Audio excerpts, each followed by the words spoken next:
हरे कृष्णा।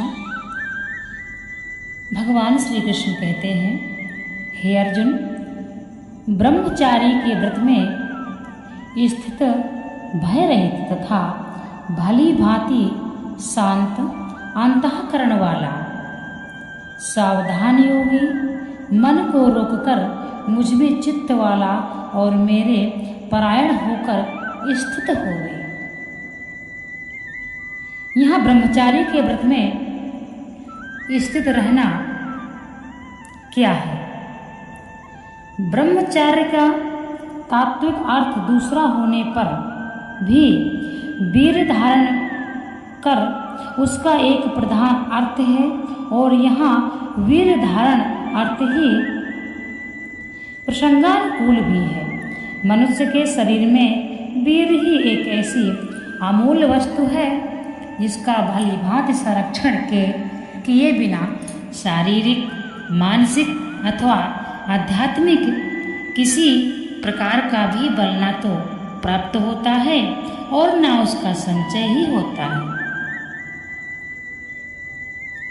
इसीलिए आर्य संस्कृति के चारों आश्रमों में ब्रह्मचर्य प्रथम आश्रम है, जो तीनों आश्रमों की नींव है।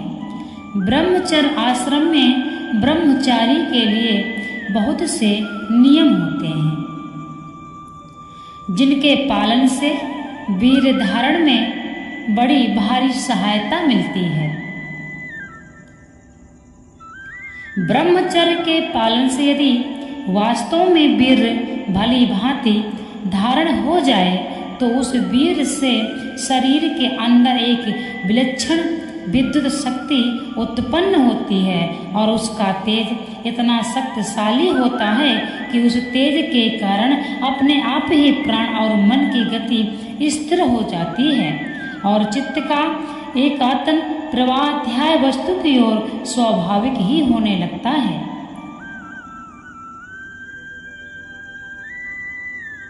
इस एकतांता का नाम भी ध्यान है। आजकल चेष्टा करने पर भी लोग जो ध्यान नहीं कर पाते हैं, उनका चित्त ध्येय वस्तु में नहीं लगता। इसका एक मुख्यतम कारण यह भी है कि उन्होंने वीर धारण नहीं किया।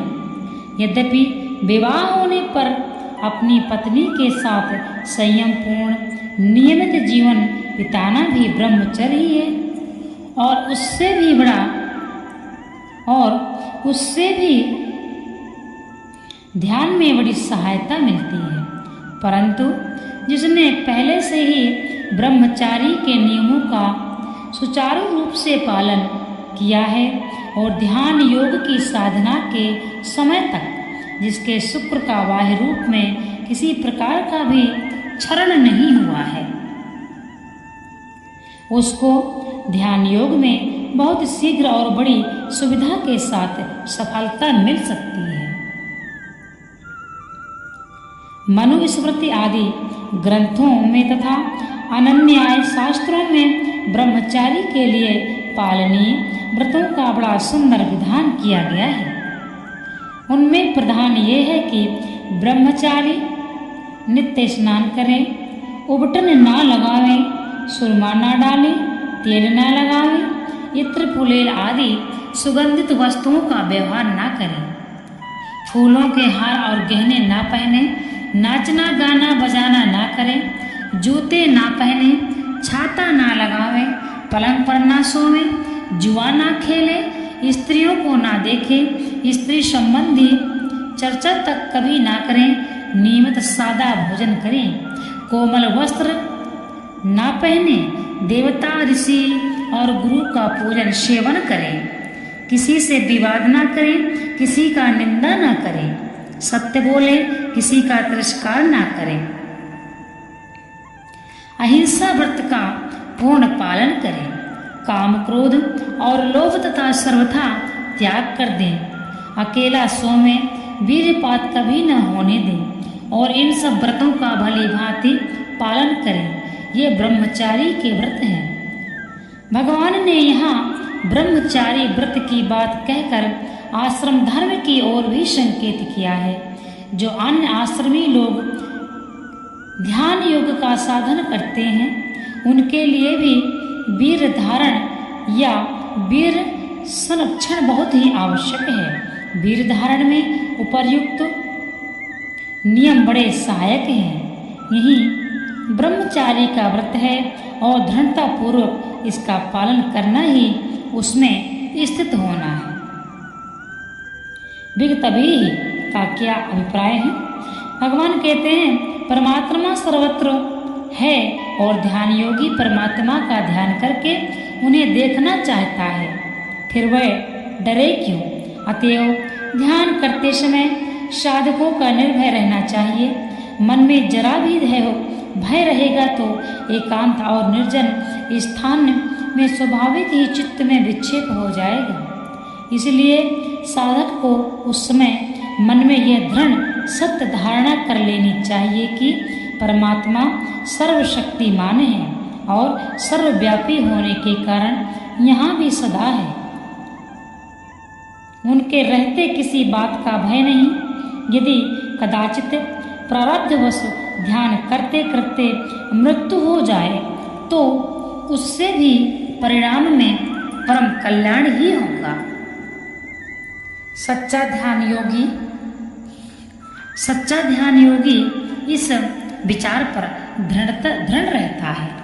इसी से उसे विग तभी कहा गया है। यहाँ पर भगवान ने ब्रह्मचर्य के बारे में बताया है।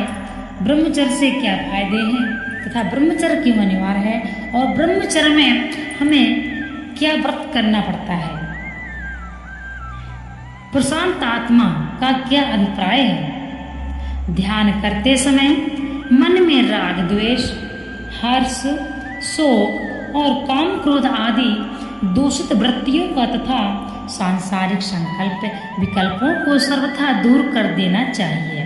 वैराग्य के द्वारा मन को सर्वथा निर्मल और शांत करके ध्यान योग का साधन करना चाहिए। वही भाव दिखलाने के लिए प्रशांत आत्मा विशेषण दिया गया है। युक्ता विशेषण का क्या अभिप्राय है? भगवान कहते हैं ध्यान करते समय साधक को निद्रा, आलस और प्रमाद आदि विघ्नों से बचने के लिए खूब सावधान रहना चाहिए। ऐसा न करने से मन और इंद्रियां उसे धोखा देकर ध्यान में अनेक प्रकार के विघ्न उपस्थित कर सकती हैं। इसी बात को दिखलाने के लिए युक्ता विशेषण दिया गया है। मन को रोकना क्या है? एक जगह ना रुकना और रोकते रोकते भी बलात् विषयों में चले जाना मन का स्वभाव है। इस मन को भली भांति रोके बिना ध्यान योग का साधन नहीं बन सकता। इसीलिए ध्यान करते समय मन को बाह्य विषयों से भली भांति हटाकर उसे अपने लक्ष्य में पूर्ण रूप से निरुद्ध कर देना यानी भगवान में तन्मय कर देना ही यहाँ मन को रोकना है। जब तक अपने मन को नहीं रोकते हैं, जब तक अपनी इंद्रियों को बस में नहीं करते हैं, तब तक हमारा भगवान के भजन में मन नहीं लगता। इसलिए जब हम ब्रह्मचर्य का पालन करते हैं, जो व्यक्ति करते हैं, उनको इतने नियमों का पालन करना चाहिए। इससे ब्रह्मचर्य धारण करने में बड़ी सहायता प्राप्त होती है तथा ब्रह्मचर्य जो व्यक्ति धारण करता है उस व्यक्ति का जो शरीर है, जो शक्तियां हैं, वह व्यक्ति एक साधारण व्यक्ति से अलग होता है। इसलिए ब्रह्मचर्य भी जरूरी है। जो व्यक्ति ब्रह्मचर्य का पालन करता है वह व्यक्ति महान योगी हो जाता है।